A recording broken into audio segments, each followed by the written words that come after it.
And first of all, I would like to thank Blood and Fire Ritual Art for their magnificent vision and the way that they've beautifully brought to life my words and my texts. And of course, Anathema Publishing Limited, who have had the vision and support for my work for some time now and have produced these marvelous books. Anyway, there it is, the first screen, the first slide there. And this actually shows basically what I'm going to be talking about over the next hour. The just excerpts from each book. The chapters are much more extensive than this and go into considerable detail, but I've just chosen a couple of main themes from each one. The first is Mead, Wisdom and Mimir, the Havamal cultus itself, Yggdrasil, the dread steed of the damned, and then from Wolf's Head, Outlaws and the Woodwoes, Berserkers and Shapeshifting, Ulfhednar, the skin turning, wolf warriors, and the Berserkir, that are the shapeshifters, and the elite warriors of Frith to finish. Right, so next slide. There we are. Now, here, I'd just like to say that one of the main things that drew me to actually begin researching all this was the phenomenal, extreme and broad expanse of popularity and variation that Odin has for many people. He is a god, a king, a shaman, a poet, thief and a warrior, and yet he is a mass of contradiction. There are so many things. I mean, yeah, he's a thief, yet he punishes thieves. He is a warrior but doesn't fight. He is a poet but inspires other poets. He is lauded as a king, but he's not a king. He's a shaman, yet not a shaman. He's a god but not a god. And why I believe that I'll come into later. So I'd like to start actually from my notes now, if I may. I've written most of this down just to stop me rambling, because what I'm likely to do is just go into loads of stuff that I've been currently researching, and I don't want to do that because that's for the third and final volume of this set, and I didn't want to spoil that by inadvertently, unwittingly letting something out. So I'll stick to my notes on the first two books. Okay, now countless books have actually been written about Odin, ranging from the conventional to the fringe, and I wanted to actually come in, although unorthodox, I wanted to come in at somewhere that was beginning to look at who he is and what he was to the people that supported him.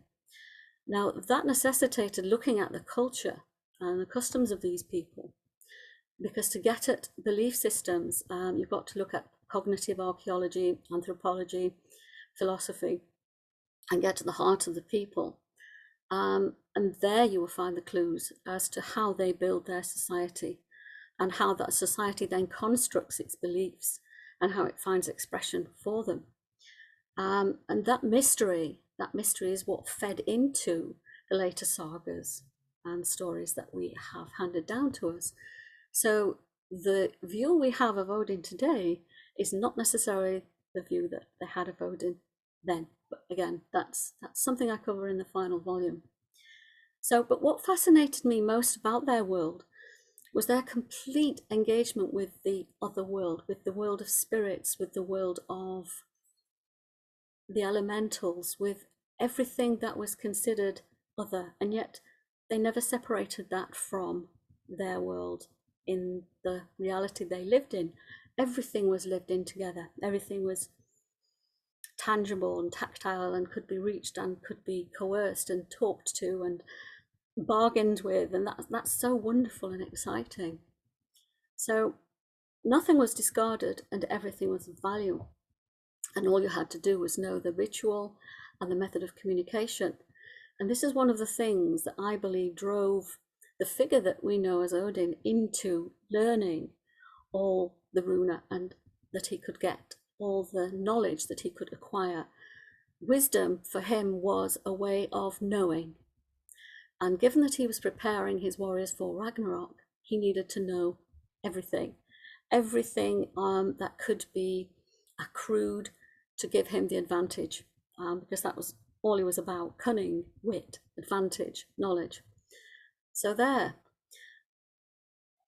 And I'm a firm believer in context, and so the field in which a topic or a motif sits must be studied with regard to its surroundings.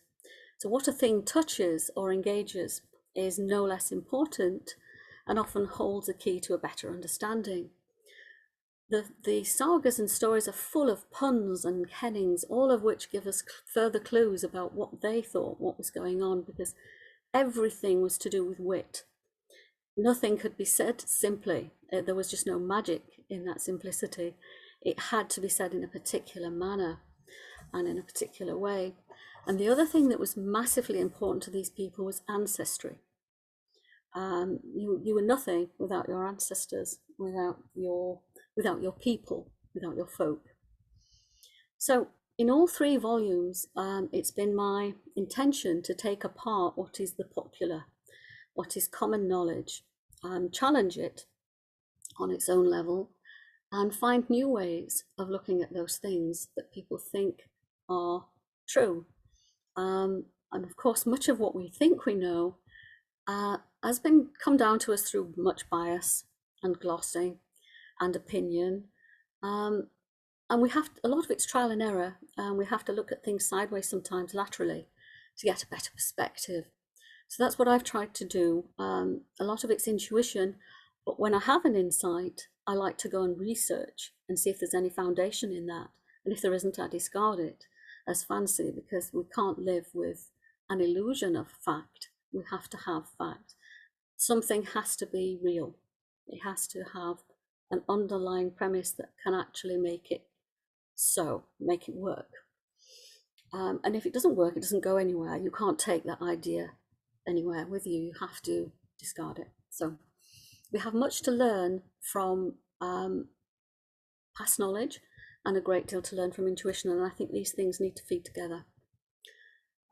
So the next slide is all about Gunnlod, and all the feminine people that she encompasses, lots of different females, divine females, because embedded in the myths that surround the Havamal, Odin's drive for all Runa, as I mentioned before, relate to Gunnlod in particular, and to the sacred mead of wisdom, the golden treasure, the gold that everybody wants to seize. And the entire premise of his relationship with her is based on sovereignty, a principle that is as old as time itself.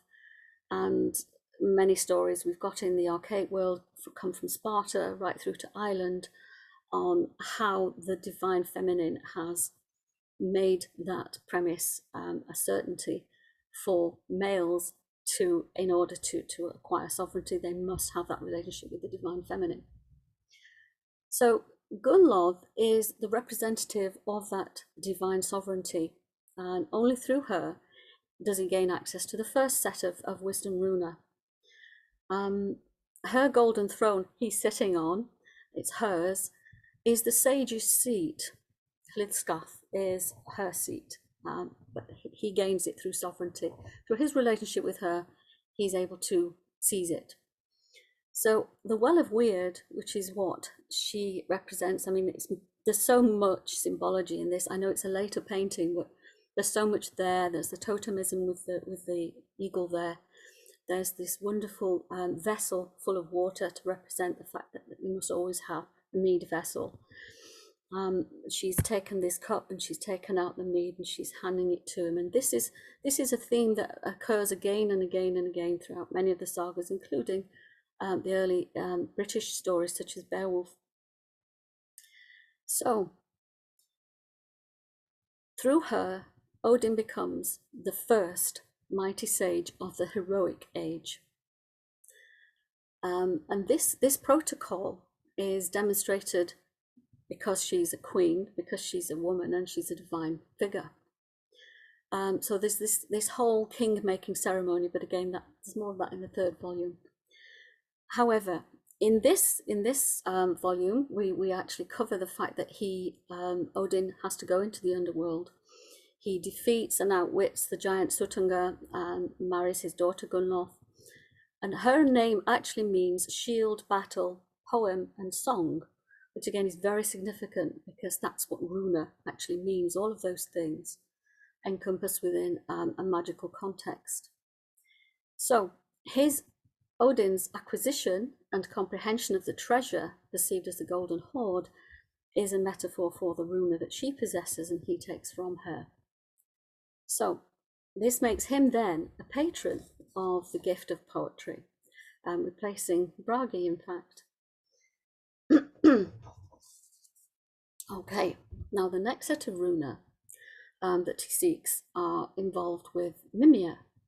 Now Mimir here, as we see on the picture on the right there, you've got his head there on the top of the well, and we always call well heads, don't we? The head of the well. Now this is obviously just a strange coincidence, because obviously Mimir is much more than the head of the well. He is the well because his head is the seat of wisdom and the seat of knowledge. Now, in the saga, we hear these two stanzas. 9 mighty songs I learned from the great son of Balethorn, Bestla's sire. I grew and waxed in wisdom, because it's all about wisdom, and wisdom is what he seeks. And his greatest knowledge comes from the decapitated head of Mimir. Now, in the sagas, we're given many different variations of how the head of Mimir came in Odin's possession. But looking into the historical context and the anthropology of these peoples, I had a feeling that there was something else going on here, and that this wasn't necessarily a direct representation of tradition or custom. And culture is at the heart of all activity, particularly magical activity. So I had a different perspective on this that I explain in great detail in the book. At this time, it was fairly typical for descendants of every major family to visit mounds to seek advice from their ancestors, to get advice, and often to claim the heritage of either position, title, or treasure that was hoarded within the mounds. And the way that this was undertaken was that the next in line, this again is a system of Tanism. It's not necessarily, although it's not quite a dynasty, it's the next in line who isn't necessarily the son. It could be nephew or brother. But the next in line, who was seen to be the strongest, providing it was a blood relative and kin, could go to the mound and enter the mound and claim the head of the person in there. And again, the remarkable stories that are about this say that often kings would volunteer to go into their mounds before they died, for the good of the people, if it was felt that they were getting old and frail, or there was problems with fertility and the land wasn't being as fruitful as it should be, then the early kings would retire to their mounds while still alive and be incarcerated there amidst great treasures and all other manners of abundance. And this sacrifice would then supposedly set things back in balance and everything would come right. However, if it didn't, then it was up to the next of kin to enter that tomb and take the head of that king. And I think this is what has happened here with Odin as a chieftain and Drottning Lord, to go into the mound of an ancestor and claim his head. And again, in these times, it was often thought that the skull cap, the seat of wisdom, by retaining it, preserving it, and carrying it with you, it would speak to you as an oracular thing. And of course, this is exactly what is happening here. And this little stanza here makes it clear that Mimir is in fact Odin's uncle. According to the genealogies that are evident in the sagas, if you tweak them out, you can find various things. So he confronted Mimir and took his head, and this is how he then is able to carry it with him on his journeys, speak to it, and gain the right of prophecy through it. So he gained 9 songs and runa from Gunnloth, and now he gains 9 more from Mimir as well, from Mimir. And of course, this makes the 18 that he sings of in the Hafmal. So, as the Lord of Ghouls, Odin is able to then raise the dead, and from this runa that he gets from Mimir. They gave him that ability, the Valgalda, to speak with the dead. The Galda runes that he gained from Gunnloth allow him to heal and perform magical acts with the living. These, the Valgalda, with the dead. Now, one of the things that I considered, and it's just a thought here, that it may be one of the reasons why it is considered one of his eyes was sacrificed to Mimir, is the fact that as a visionary gift, the single eye is forever bound to focus on the otherness of realms that breach the bounds of fate and time. Therefore, the eye would be metaphorically sacrificed to Mimir. It's just a thought. So here we have Havamal, Speech of the High One. And it is a beautiful song in whichever translation you find it in. And of course, every translation is different. Every interpretation is different because the language is so imprecise and we still don't fully understand the technicalities of the language. They're still being wrestled with by philologists today. And the etymology is always difficult too. So it's all about context, and I'm a big advocate of context. I think it's very important that all of these works are looked at in light of the world they sat in. It's very difficult for us to interpret them today. But there at the end there, it's the beautiful final paragraph there. Well-being I won, and wisdom too. I grew and took joy in my growth. From a word to a word, I was led to a word. From a deed to another deed. And again, this emphasizes how he went from one thing to another, in a voracious appetite, always seeking, always pushing the boundaries back to what else he can grasp, what else he can know. Nothing was sufficient. It didn't matter. He had the Galder, he had the Valgalder, but it wasn't enough. So he had to put himself through these extreme privations, this extreme feat of endurance here to grasp yet more understanding. And within this wonderful work, the Havamal, you have this small part really that explains his ordeal, and then when he comes out of the ordeal, he's able to fully expound his experience and his knowledge and his insights as to how he can use the 18 runes and gain more from that, gain even more runes and more understanding. And he then uses that wisdom to actually expiate towards us a list of rules for right conduct, because in their society everything revolved around right conduct, ethics, and sage advice. It was the way to be witty, to charm, entertain, but to stay one step ahead of your enemies, to always use caution.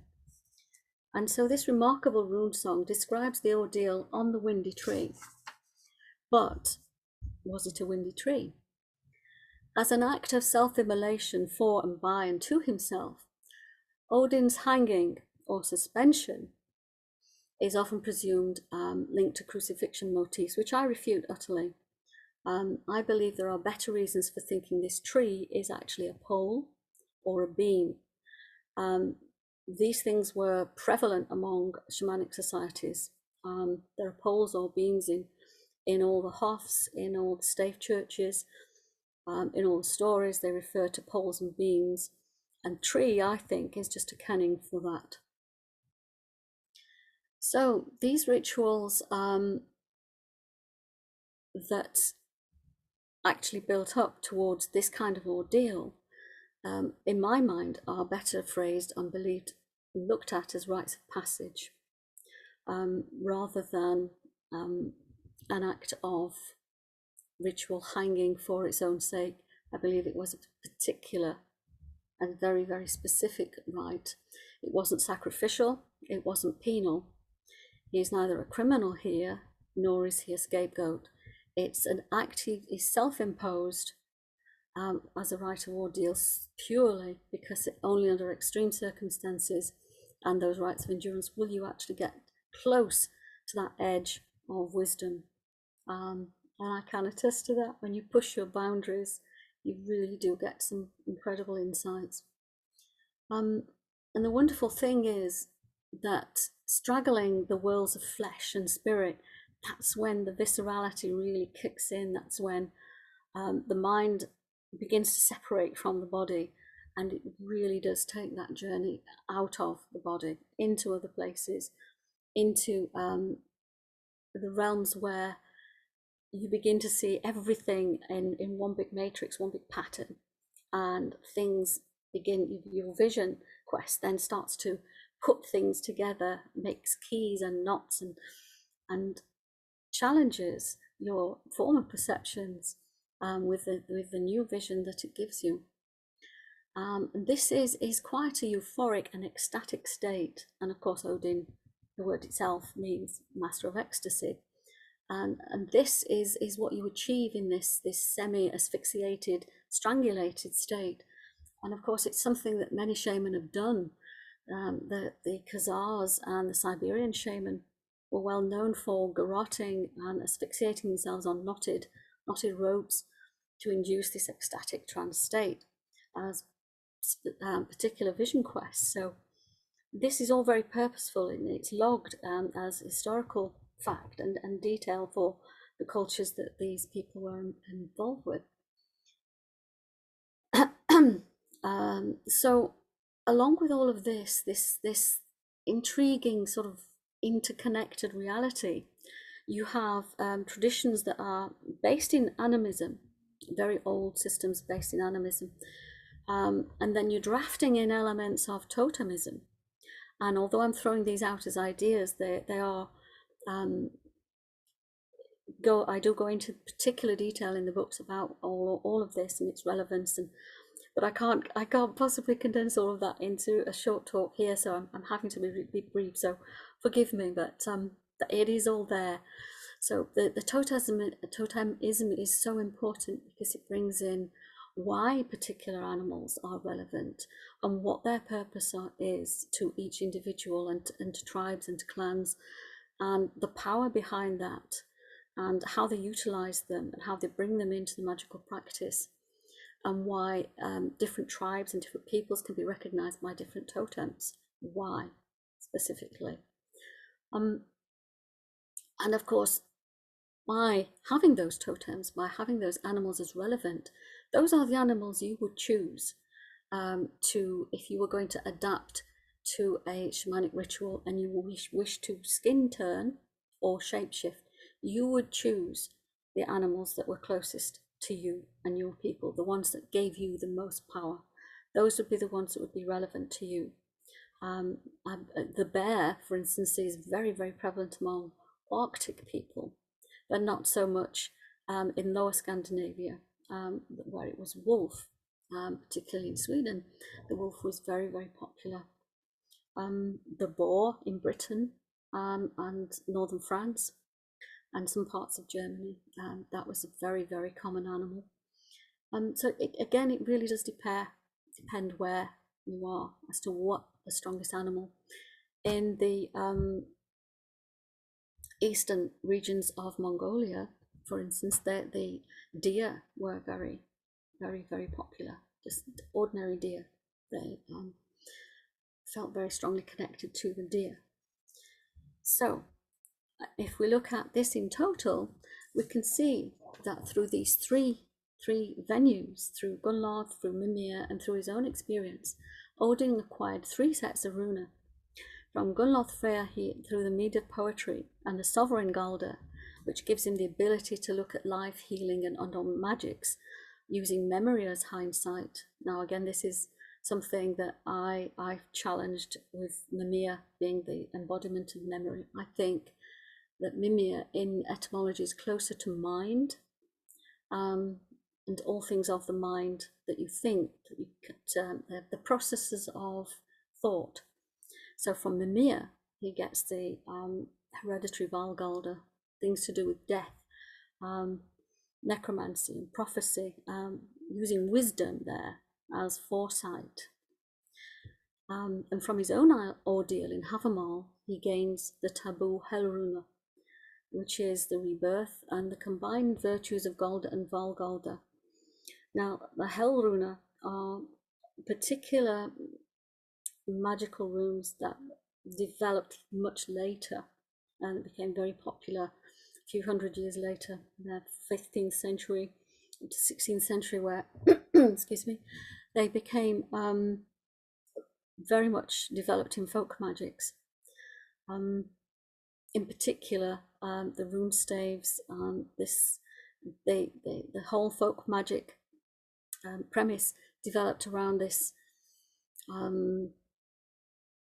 almost superstition that you could awaken the dead, you could bring back the dead to life. That you have the Jewish golem, and these are acquired through kefli, that special little wooden staves that you put under the tongue, and there's a whole complicated ritual that brings this about. And these they're in every culture. There's different words for them, how you bring back the dead to life. And during this particular period, 13th and 14th century, this was a concept that was gripping most people, the fear that you could bring the dead back to life. And I think that this is the combination of the former two magics, and the fact that within the sagas you've got various allusions to this happening is quite exciting, that there were still remnants even within the saga stories that are quite Christianized. You've got remnants there, the clues are hidden, that they are there, that these things were going on, and the people were still trying to practice them and believe that they could do these things. So here we have then, poised on the liminal threshold of life and death, Odin had grasped the final mystery of the taboo Helruna for himself. His initial theft of the golden mead was used to establish the first lineage of a brotherhood of skaldic warriors, known poetically as the Sons of Odin, and he, the All-Father, of course. To them, he imparted the skill to compose in rhyme and meter, to construct the kennings, and weave the Galda and Valgalda speller that he'd won from Gunnlauth and Mimir. Now then, the Valhall Mound.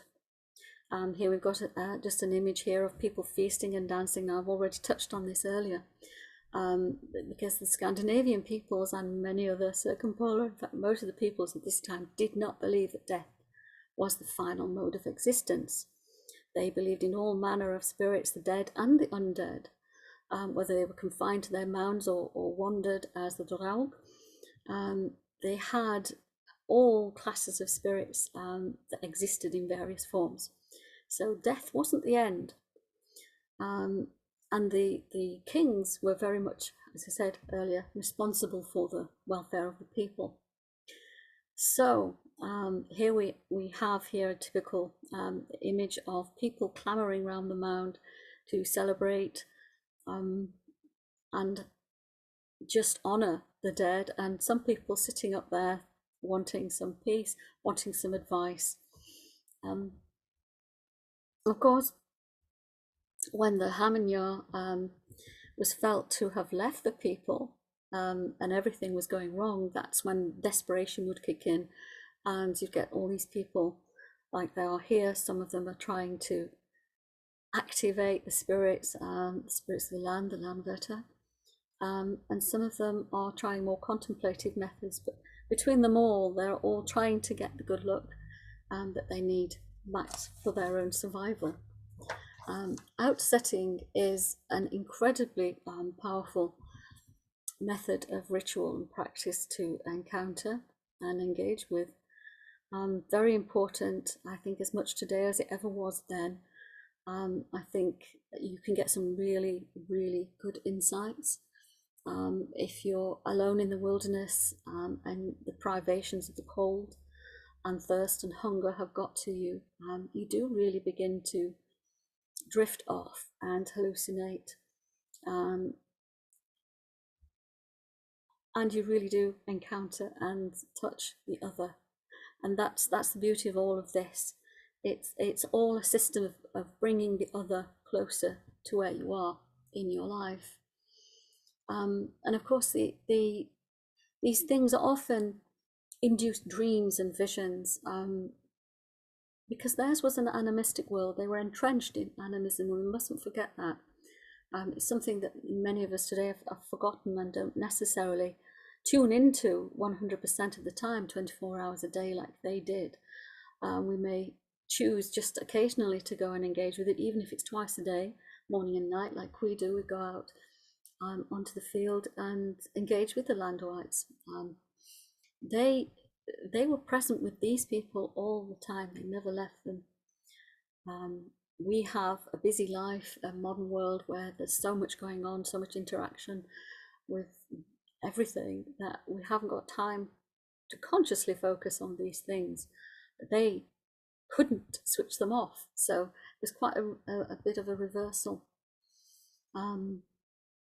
So tradition and ritual are vital to these people. And one of the other things is, as we can see in this picture here, that's a little bit more explanatory on the rudiments of outsitting, is the Valhall. Now, often men would go to summon the Valhall, and this is one of the things Odin is notorious for, wakening the Valhall.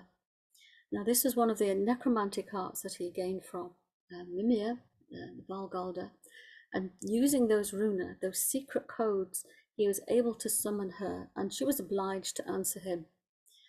Then Odin rode to the eastern door, magic he spoke, and mighty charms, till spellbound she rose, and in death she spoke. And again, the law speaker, Thorgeir, when he was contemplating the conversion of Iceland, he was renowned to go and sit out on an icy precipice, wrapped only in a hide, a skin, and sit there all night, seeking advice from his ancestors on whether he should move forward or summon his people to war, as much of the country had already become Christian. It was half and half, really, as to whether he should initiate battle, war, or go with the flow, which of course he did. And it is interesting that later laws actually banished this practice, ironically, by punishment was hanging. So that's quite incredible, really, isn't it? And of course, we've got Yggdrasil, which is what people associate as the tree. And again, if we associate that back to Havamol, then it's often linked to the horse or steed of the damned. And here we've got some pictures of medieval hangings, one by the neck and one inverted, which of course didn't come in until the early medieval period in Germany. Both were used to punish criminals. And of course, one thing we don't know is whether the term Yggdrasil is a kenning for the beam of the construction that they were hanged from, be that the gallows or a tree, or if it was the rope that they were hanged by, or if it was the spirit they were being ridden by, namely Odin. And again, this is in the Havamol mortuary charm. We hear the words, "I know a 12th one, if I see up in a tree a dangling corpse in a noose, I can so carve and colour the runes that the man walks and talks with me." Yes, again, he was able to ride the dead, to use them as a divination. As they were in the liminal phase between life and death, he straggled them, riding them as the horse. So there are many ways in which we can look at what Yggdrasil means, the quaking terror, the fear that this word represents. And again, although I've explained what I think it is in this book, some more research that I've done for the third book has given me a different perspective again, and another alternative, what this could mean, which again is very exciting, because I like the fact that things can change and that you can move on and learn something else, and it completely shifts the perspective. The keys you get change everything, because nothing is static, nothing is the same forever, and if it is, then I think that's rather sad, and we need to try and always push the boundaries of our understanding, and if we have to throw out what we thought we knew, that's good, because it means we can be innovative, we can move, and there's always something we can take with us. There's always a core that is unchanging, but the peripheral stuff should always be open to question and should always be challenged. Should never take things for granted, and never feel that we've reached the end of our knowledge. There's always something else. So this idea that Odin could actually grasp the dead is also repeated in Linga Saga chapter 7, where it is said that at times he, Odin, would call to life dead men from the ground, and he would sit down under where those men were hanged. On this account he was called the Lord of the Ghouls, or Lord of the Hanged. So his part in this process of sacrifice and method of execution has been a huge topic of speculation over the years. And of course, in a metaphysical sense, he's Óðinn Grímnir. He does ride them. He does ride their spirit to the other world. He does possess their skulls. He does communicate with them and through them. And those on the threshold of death are said to see with clarity into the other world. Of course, this is something that is remarked upon in Ibn Fadlan's wonderful passage where the slave sees her ancestors, she sees her master. There's this seeing is very, very important on that liminal threshold of death. So during the Viking Age especially, it was believed that Odin's thirst for knowledge could only be slaked through the dead, which quickly developed into a tendency to supply him with bodies either hung on the tree or killed in battle. So they were either executed as criminals or put to death in battle.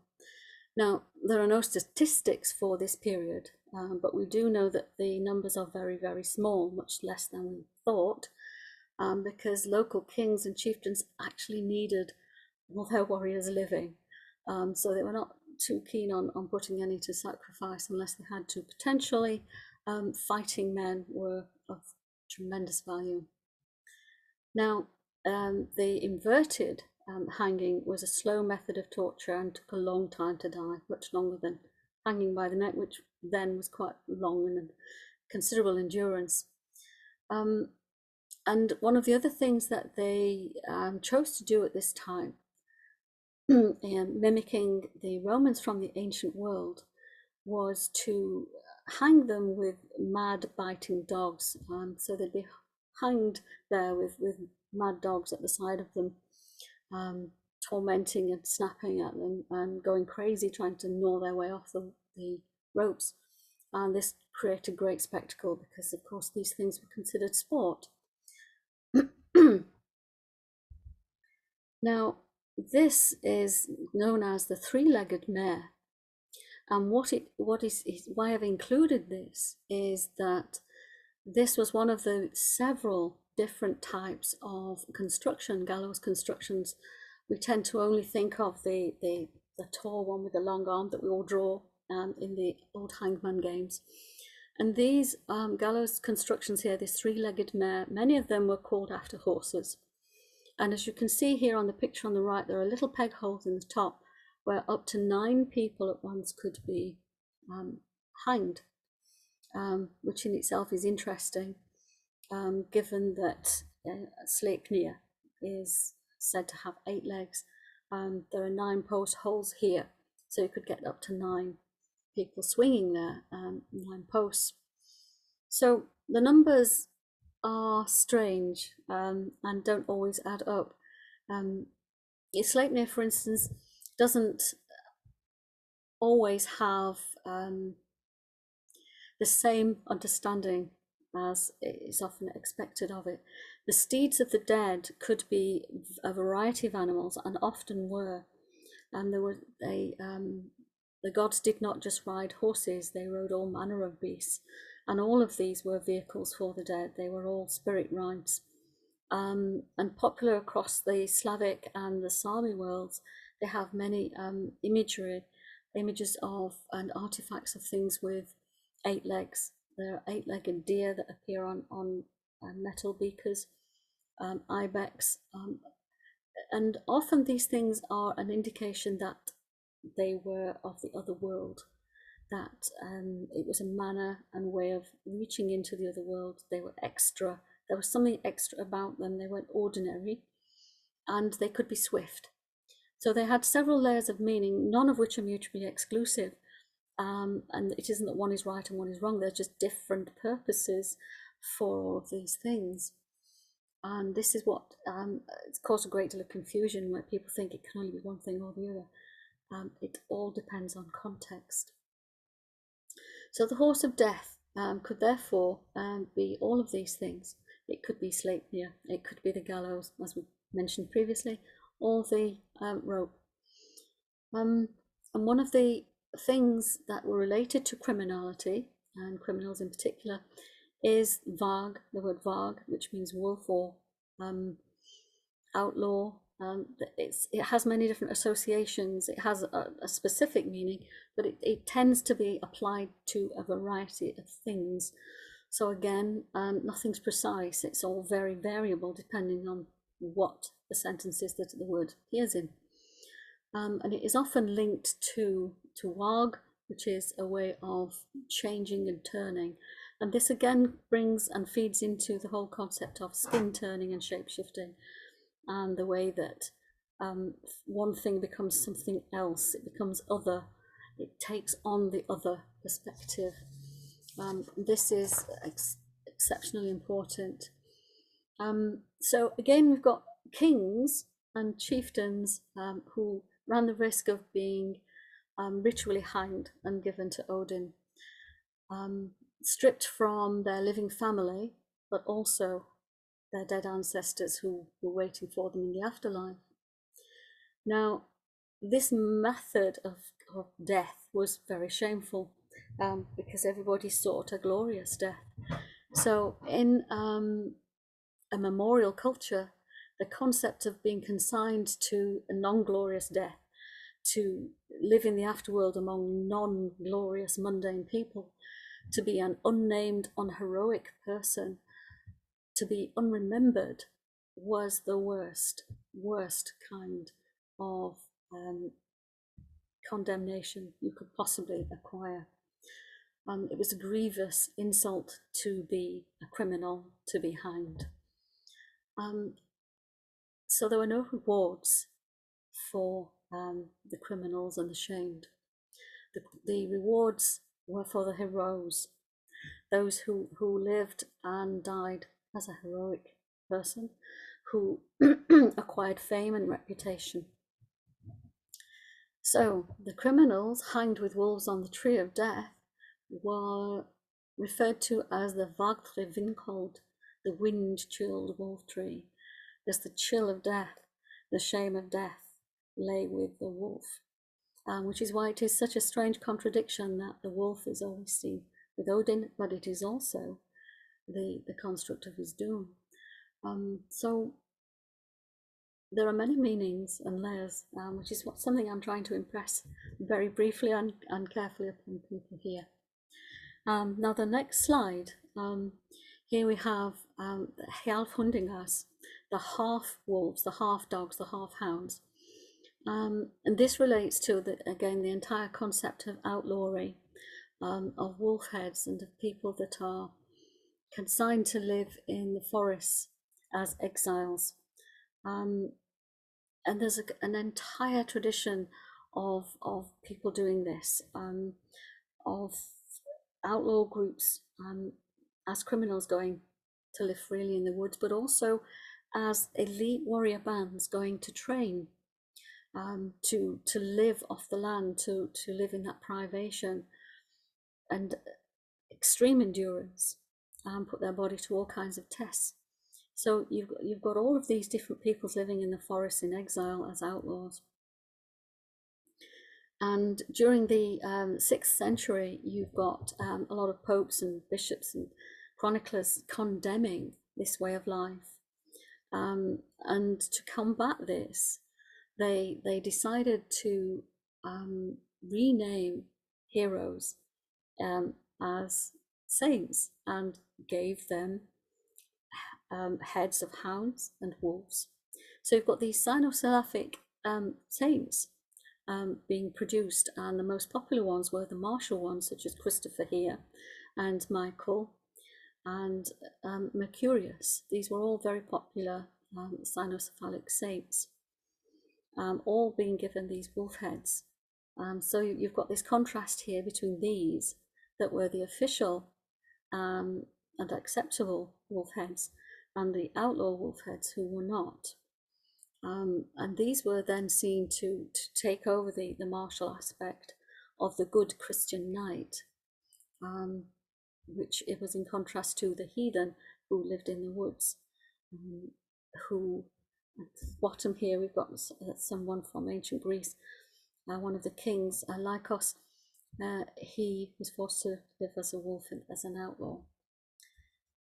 Now, in the outlaw tradition, the woodwolves were wild warriors, and here you've got this wonderful medieval illustration here of how they were perceived. They have no weapons that are attributable to the warriors. They've got spears and clubs, which were considered quite clumsy and primitive, and their bodies are covered in furs and skins, which shows that they are shape-shifting, which you can see here in the top right. There's one there that is a wolf or hound. They're shown as being wise and wisdom, rich people. They are fully conversant with the elements and the spiritual world around them. Now, again, you've got this context here that's still going on long after the Sino-Cephalic saints were popular. So you've got all this fringe relationship between the peoples that were living in the forests and the people that were being adored and honored in the new churches that were being put up. So you've got these mercenaries that were living out in the woods as outlaws, and often the leader of those warrior bands would be a mature man, and the youths that were under him would be very nimble, acrobatic, very live young warriors. And these wolves, these wolf heads, were in extreme strategies, tactics. These are the things that they would be learning, the trance techniques that these wild woodwose folk, that people would assign to the people of the forest. This is how they would perceive them. They were wild, they were untamed people of the forest. They knew that they had wisdom, and yet, despite this knowledge, they were still shown in these animal-like, bestial guises, and because they couldn't quite understand what was going on there. Right. Now the thing is, criminals, because they were considered so unsavory and dehumanized by living out in the forest, they could be hunted with impunity, and they had no rights. They were seen as less than the beasts. So the Devil's Acre, because the religious people of the time perceived that these outlaws living out in the woods were no more than devils, and they're hordes of demons that had come to punish them. And this is actually how the the raiders and traders that were called the Vikinger were perceived by the Christians. They were very much seen as something that had come to punish them. King Alfred in Britain particularly thought this, that it was a plague that had come for their lack of piety. So the Devil's Acre was traditionally just the frith spot, the point in the woods, the wild places where these wild people lived. That was where you made your pact with the devil. That's why you went out into the wilderness. That was the frith spot, the Devil's Acre.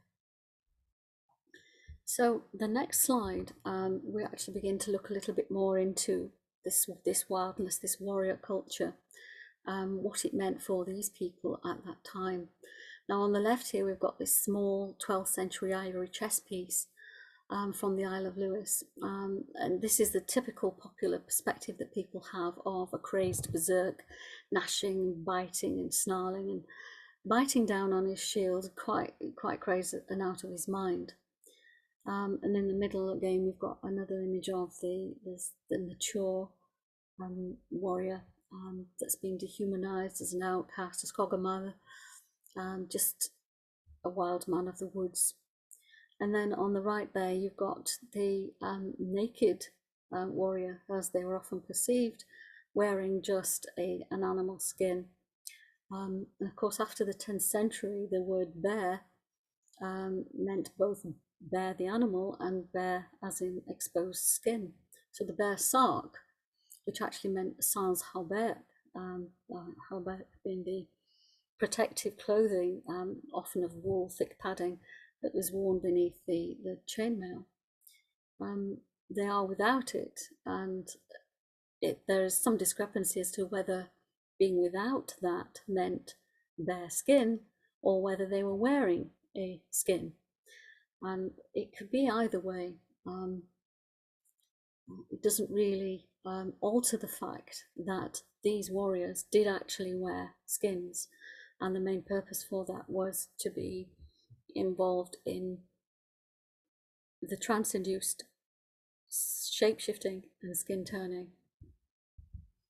And here you've got Vendel helm plates from Torslander, and you can see here more examples of totemism. You've got the boar-headed warriors, you've got bears here, and you've got the wolf, with the warrior fighting the wolf, and then you've got the dancing warrior in the top left, also with a wolf warrior at his side. Now these are considered to be the spear dancing warriors, and spears of course were very, very important, being an extension of the pilgrim's staff, the wanderer's staff, but also the magical staff of the Voller. The staff, the spear became a very, very magical tool in the right hand. It was quite something. It held much more kudos than the sword initially. Very much a magical instrument, which is why it is assigned to Odin. Grímnir is his spear because of this reason, because it has this special relationship with the other world. The sword is very much an instrument of this world. The spear is a lance, which is why it became mystically appropriated into the spear of Longinus in the Christian mystical traditions. These Gnostic myths became woven from the heathen, and they had a remarkable synthesis. So we have all these wonderful legends that are attached to all these incredible tools.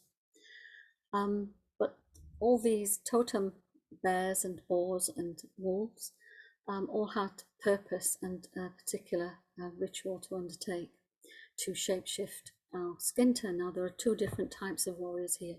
You've got the traditional berserkir, which is the shapeshifter, and you've got the Ulfhednar, which are the wolf warriors, which were the skin turners. Now Ulfhednar are a subset of the berserkir, which again caused a great deal of confusion, because many sagas simply refer to berserkir without actually making certain or clear which one they're relating to. But certain stories, if you follow the stories, make it clear which ones they're actually discussing. Now the thing here is that you can see that the warriors are clearly dressed.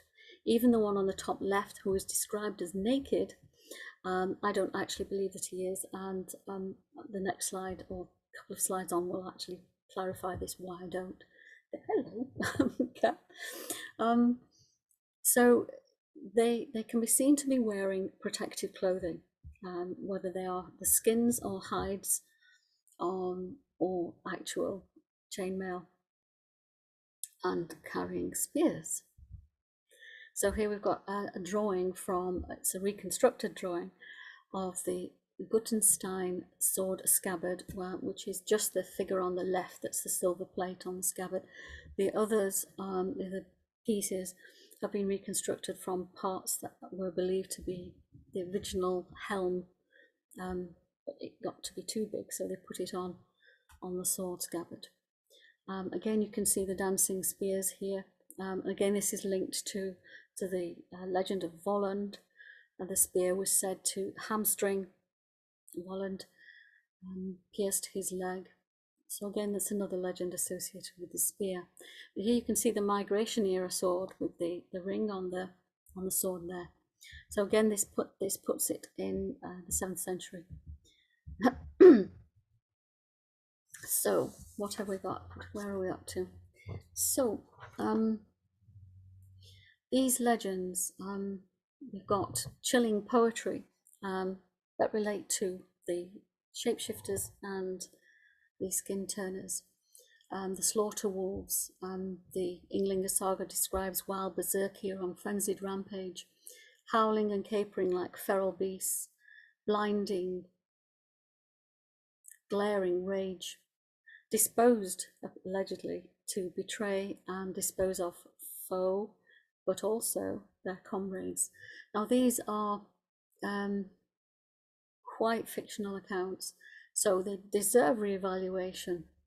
They present quite a false legend, really. The berserkir have had quite a bad press in my mind, and these facts have come somewhat garbled, and I think they require that we re-understand them and reassess them and look into them again. The problem is that much of this information was written down by people who had no memory of the events that they were related to. Hundreds of years earlier, these events had transpired, and so there was no living memory of what actually occurred, just the fearful superstition of legend and myth. Don't eat that. Sorry, my cat's eating my notes. That's quite funny. Hundreds of years earlier, Tacitus had been amazed at the hypnotic trance state acquired through the warriors that were facing the Roman legions, where they would raise themselves up in trance through what he called the baritas, the immortalized chanting. And we know that chanting is a remarkable way of achieving a trance state. It hyperventilates the body system, it sets the limbic system in motion, it allows for various movements to accompany them. And the shields themselves that would be lifted to the face, where that little chest piece is supposedly gnashing and biting down on, lifting the shield up to the face actually allows a reverberation. It creates its own like cave echo system, and so that you can overtone. We've actually tried this. You can actually sing against the shield, and it makes a remarkable overtone. So raising your own hyperventilated state through constant chanting, the sound reverberating in your ears, it does lift you into an incredible trance state that we could actually see would be transportative. So moving, demon cat. So moving into a situation where you've got the ability then to choose to either go into a full and deeper trance, to be a shapeshifter, as the older berserkir, the more mature berserker, would be capable of, the leader, or the younger, more nimble, youthful Ulfhednar, the wolf warriors, would be the acrobatic ones who would be performing these remarkable nimble dances. Here he is shown without beard. Now, again, this wonderful method of trancing is again related to the Voller and their abilities in Seidr. Now I'm running out of time, so I'll have to leave a little bit of that I was going to go into. So I'll pick this up here. Yes, the gods themselves, Loki, for instance, as well as Odin, both could only transport and shapeshift themselves when they had contact with or associations with other skins. They had to adopt and wear animal skins themselves in order to shapeshift. Excuse me. I'll just take this from my cat, who's definitely trying to eat me. Now, without those pelts, without those skins, neither Loki nor Odin nor Thorsi, who chased after Loki, could actually shapeshift. Now, this is important. The contact with the skin was considered important in the various magics. And get off that. I have to go and play with the damn bag, little monkey. Cats, eh? Never work with cats and children. So we've got the Shamanic Berserker, the mature male, who was the shapeshifter, and the youthful Ulfhednar. So the skin turning and shapeshifting was something that both Odin and Loki were capable of. They were able to do both of these things. Now we have a wonderful example of how this occurs, the difference between the shapeshifter and the skin turner, in one of the sagas, the Hrolf's saga. During a midwinter battle, we've got Hrolf and his 11 berserker, who are raging on the field as Ulfhednar, the skin-turning wolf warriors, while Bodfabaki, the 12th and most seasoned berserker, lies on a bed in a trance as the mind soul he projects and sends forth to fight on the field with the vigor of a bear slaughtering many enemy warriors. And while in that trance state, no harm is inflicted upon the sleeping Bodfa. But once his focus was interrupted, the raging bear disappeared from the battlefield. And having ignoble advantage, this method of trance fighting was considered dishonorable and therefore unmanly, and conferred discredit to those who engaged in battle in this way. And though feared by their enemies, the berserkers did not find favor with the common warrior. Now, although King Hrolf's berserker champion Bodfabaki did bid his elite troop to be unrelenting even in the face of a hopeless fight, shouting out to them, "Listen, brave ones, no one shall clad his doomed body in a hauberk," bearing the torso asserted absolute fearlessness, a surety of invulnerability.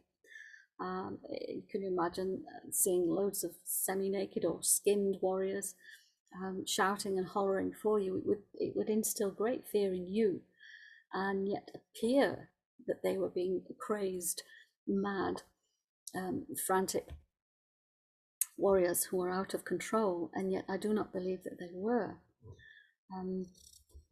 Of course, the totems of these animals would be very significant to those people, and again, the wolf warrior is very Germanic and very Swedish too.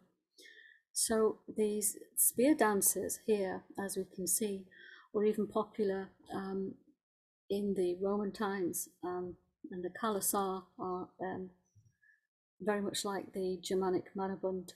And there are so many youthful tribes of warriors right across the world, not just in Germany and in Scandinavian countries, but it was quite common for young troops of up to 12 warriors to be under a leader, an older, mature leader. So we can see a better image of these on this Trajan's column, 2nd century Roman commemorative column by the Emperor Trajan. And here you can see in the background behind him, he has his own elite guard formed of Germanic warriors. And here you can see, if you just look at these warriors in their tight trousers and their ropes across their chests that are the bands, leather bands holding swords, and they're bearing clubs and shields. If I could just go back to that warrior there, you can see the belt here, the tight hose and the belt across the body. There you are again. This is how they were obviously hundreds of years earlier, but you can see the similar idea. They were not fully naked, they may have been half naked, but again, this is very much an idealization how Trajan wanted them to be presented. They were probably wearing skins and hoods, and in fact, in other areas of Trajan's column, you can actually see those skins quite clearly being worn, especially the hooded ones, over their bodies. And again, this state, this berserker Ganga state, is considered to be crazed and mad and possessed, and yet it could be, but in an entirely different way. If we look at it slightly differently, we could look at this as a spiritual possession, as a possession of spirit, as God's spirit within, a spiritual intoxication, rather than being induced through mania or even by drugs, as some have proffered. They've suggested that perhaps they were taking various forms of drugs, mushrooms or cannabis or something else, to take them out of themselves. And again, I would dispute that and say that the majority of drugs that would have been available to them would have made them extremely unable to function as warriors. They would have been very much at a disadvantage, and would need their, a warrior needs his wits about him. He needs to be fully on the ball. And indeed, for combat, as we look at in the next slide, you can see here the two different types that I decided that after studying these artifacts quite closely, you can actually see the two different types. You've got the berserker, who's actually, you can see better in the next one, but he's actually appearing as the little figure on the top two pictures there, the top two images on the top left. You've got a horse, a rider, and a little figure behind him. Now, this little figure is sometimes described as Odin or as a godlike figure. I think it's a berserkir who's running alongside the horseman. The perspective is remarkable. If you look at it as something that's behind rather than at the side or above, he's actually behind, so he's smaller. And he's running alongside the cavalry, he's charging, he's breaking up the lines. And the Ulfhednar, the youthful, acrobatic, lithe, young wolf warriors, were the horse stabbers. They're the ones that were able to throw themselves under the horses and in front of the horses and stab the horses. And there's so many images of them doing this, including ones here on Trajan's column. You've got here the berserker, again with the tight pants and the semi-naked top half of his body, charging and breaking up the enemy lines. There are again other pictures on Trajan's column where you can see the horse stabbers as well. There's the berserkir. And again, to create more chaos, you've got these guys on the left with their slings and their clubs. And all of these are tactics. And this is again something that Odin gifted to his warriors, this unique ability to move and be tacticians and strategy, to use strategy in warfare, because without that, you were lost. You know, if you didn't have that cunning, you didn't have those wits, then you couldn't go anywhere. You had no chance of winning. So these, I think, are the profound ritual states that Odin taught his elite bunch of warriors, his elite people, his select few. These were not common warriors. These were very specific, and this is why this particular method of fighting was not popular with the ordinary common soldiers, and why they were disparaging of these and considered it quite not necessarily the right thing to do. The other wonderful thing that trance states induce, and I'd just like to read this out because I think it's so important, is that the warrior code that tied these small bands together, these elite bands together, and the ordinary warriors was the same, the warrior code. It's an extreme discipline that is very much akin to the martial arts of the East that they're more familiar with, that required great privation, ordeal, and self-sacrifice. And it's very much the path of the zealot, the hero, and the shaman combined. And these are things that are very much lacking in modern warfare.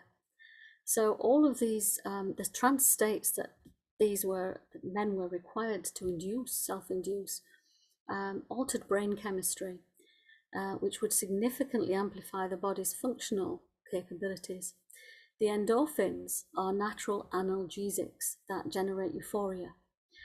Dopamine is a stimulant, a prime motivator. Serotonin amplifies confidence and assertion and a desire for victory or achievement. Oxytocin develops trust, bonding, and camaraderie.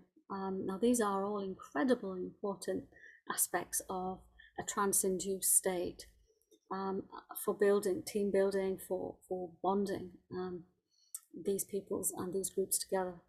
Now, for the final slide, we've here got the result of all this camaraderie and this incredible closeness and kinship. You've got the Ulfberht sword, which was the epitome of the warrior as he came to be by the later medieval period. And you've got what was called here the Fifth Guild. And in the background, we've got a rather fanciful stylized hoff, but it's very beautiful nonetheless. And you've got the chieftain and his resume there. And each member of his guild take an oath upon the sword. And the warriors appear fearless, invulnerable to flame and blade, impervious to pain and able to endure countless feats of superhuman strength. They scream and jeer at death, these being essential for elite men, and their otherworld trances earned for them an eternal reputation as shape-shifting warriors who stood beside Odin in Valhall awaiting Ragnarok. The Viking Age society centered on the power of the sword.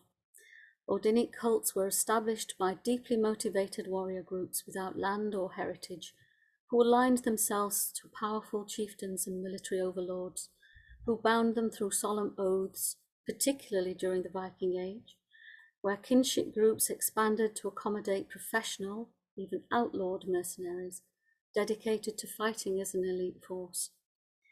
Odin rose to prominence as the driving tutelary force behind this new warrior elite, enabling obscure cultic initiatory rites. He offered a unique, inspiring fury through the resounding battle chants and the assurance of wisdom in the form of battle tactics and cunning through strategic wit. The heroic nature of the various warrior cults found fame and dedication through the media of the warrior skalds, who recorded their deeds. Discipline, dedication, and an unfailing appreciation for all things of the other forged a timeless ethic we could benefit from in our world today.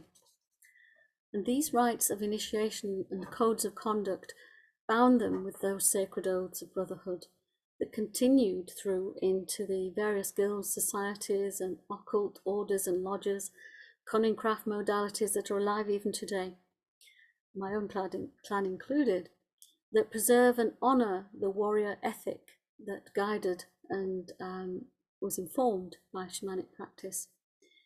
So these themes are explored in the final part of my trilogy, where the true identity and origin of the Odinic figure is discovered in the disparate cultures of the old world, where myth and materiality continue the traditions of a spiritual warrior culture.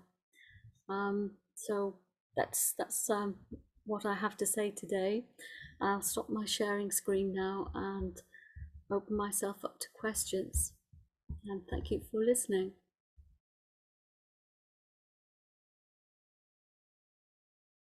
Yes, it's the third book. I have gone into the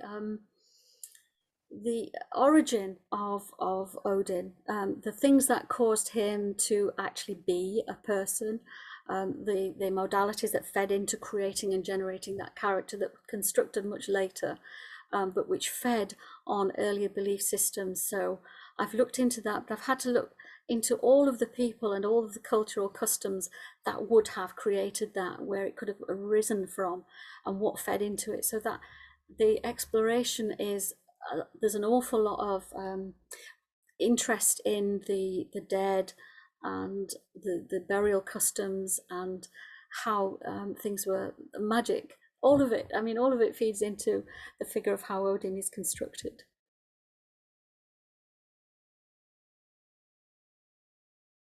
My library is quite vast actually. Well, yeah, it wraps all around me. There's several bookshelves. Yeah, loads of books. Loads of stuff I've got online as well that I read. But mostly books. I like books. Tactile books are the best thing, because you can't ever replace something that you can have instant. The words there, the material is so much more vivid and comes alive. You can read between the lines better. I'm not one for technology, as you can imagine. So yeah, I think it's important to have a good variety and range of books to read from for any researcher.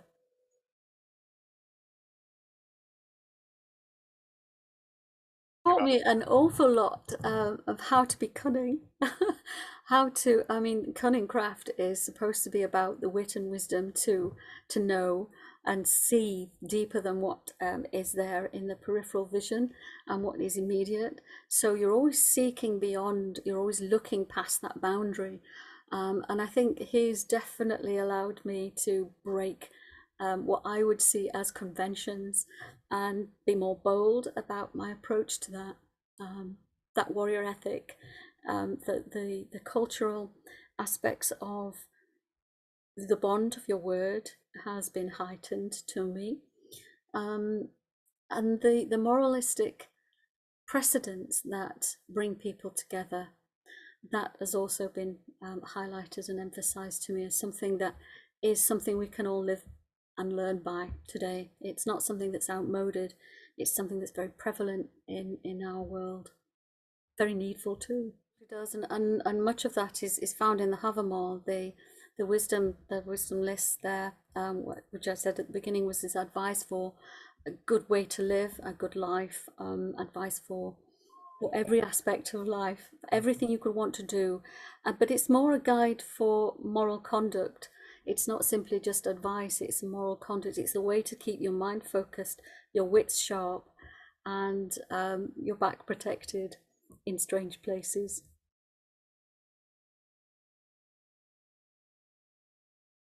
I have, and it's something that you really, it's very hard. It's not as easy as we'd like it to be. It is very, very hard, and you have to really acquire an extremely strong sense of deep trance to be able to shape shift, because that's the way you project your mind soul out into either an animal or another person. You project it outwards in a deep trance. The skin turning is something that still requires trance, but not as deep a trance, and that is where you take on the persona of the animal within your head. You become as that animal, you think and move like an animal. whereas but you're still a human being, you still look like a human being, you're still very present in the moment, whereas when you shapeshift, your body, your physical body is inert in the way that the shamans practice this, that your mind soul, your spirit is gone, that's out. So the two very different methods. Yes, I've achieved both, not very often, they are hard, but they are achievable.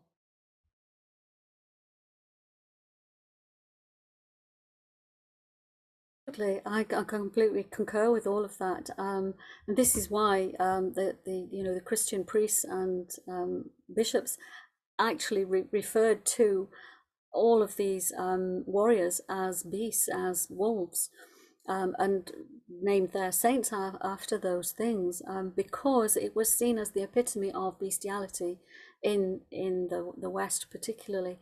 There wasn't anything they feared more than the wolf, that represented man's loss of his humaneness, and his debasement and dehumanization. It couldn't have got any less than a wolf. And because the Christian system adopted the classical system from Rome, there was nothing more dehumanizing for any victim in the ring than to be put up against a wolf. It was the absolute, that was it. So taking that aspect from the classical Rome and from the predatory world in which they found themselves at that time, when wolves were still abound on the periphery and in the forest, there was nothing represented to them more fear than and helplessness before it than a wolf.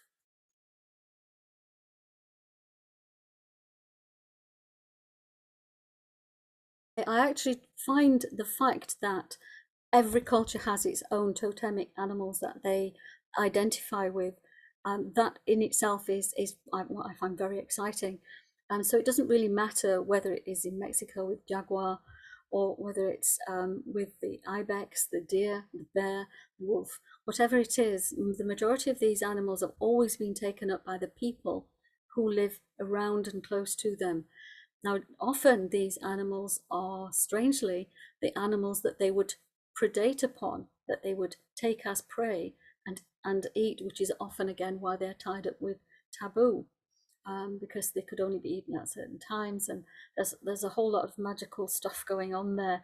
But often also these cultures would develop around the notion that whichever was the most important beast to them would be a representation of their ancestor, their first ancestor back in time. So it would represent an honorary person. So they would honor it because it was an ancestor, honor it because it fed them, honor it because it could protect them also. So there was an awful lot of energy put into a totemic beast. So it very much depended on your region, your geography, as to what animal that might be, which is why it really is very much down to your environment as to what animal has that potential for you to tap into.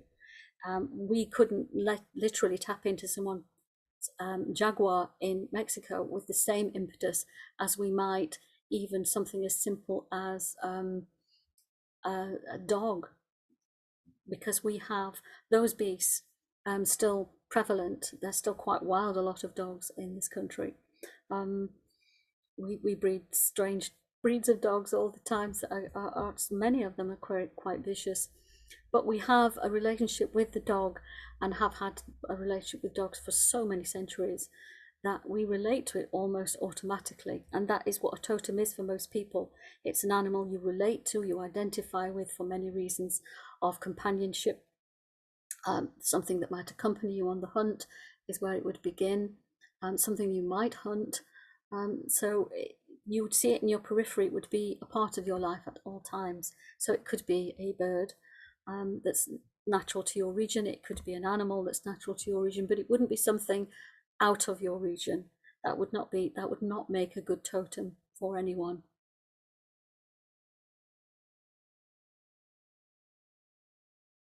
I don't teach it directly in my books. No, none of my books are how-to books. But having said that, if you read them carefully enough, there is sufficient information in them for anyone to actually go and do something and get results, and have the spirits then guide and teach them once they've made that breakthrough, because that's how all of us learn.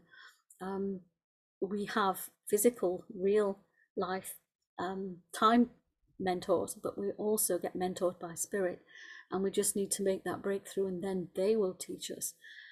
So there is sufficient information in there for anyone to go and try that and do that. But there isn't a list of, it's not directed, this is your methodology, do it like this. A lot of it has to be intuitive. You have to do the work yourself. A lot of it's hard discipline, applying yourself. Nothing comes easily. None of us have learned any techniques easily. And I think getting information like that from books can make people very lazy when they're actually given it piecemeal as a recipe.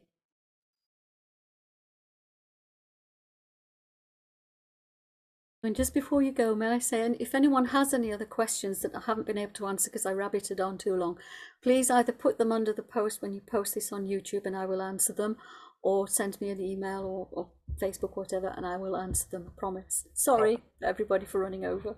Thank you very much. Take care now. Goodbye. Bye.